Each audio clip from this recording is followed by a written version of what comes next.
আসসালামু আলাইকুম ভিউয়ার্স, আজকে আমরা সাবুর পায়েস রান্না করেছি।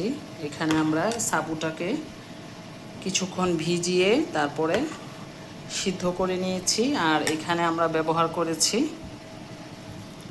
এই যে অর্গানিক কোকোনাট সুগার, এরকম দেখতে খুবই ভালো মানের এই সুগারটা। মাঝে মাঝে তো আসলে সুগার ক্রেভিং হয়, বাচ্চাকে দিচ্ছি। আর আমরা এখানে ওর স্কুল থেকে যে দুধের প্যাকেট দিয়েছিল ওখান থেকে অল্প কিছু দুধ, একদম খুবই অল্প, এটা দিয়েছি। এটা আমার মেয়ের জন্য রেডি করলাম। আর এই বাটিটা আমার দাদির দেওয়া উপহার ছিল। এই বাটিটা খুবই যত্ন করে রেখেছি। এটার সাথে আরেকটা বাটি ছিল। এটা প্রায় 55 বছর আগের একটা বাটি, পোর্সিলিনের এবং কালার সবুজ কালার।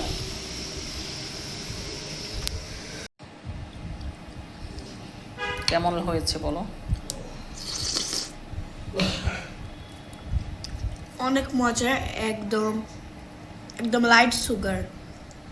হ্যাঁ, এটার মধ্যে আমরা কোকোনাট সুগার দিয়েছি, অর্গানিক কোকোনাট সুগার, খুব অল্প পরিমাণ।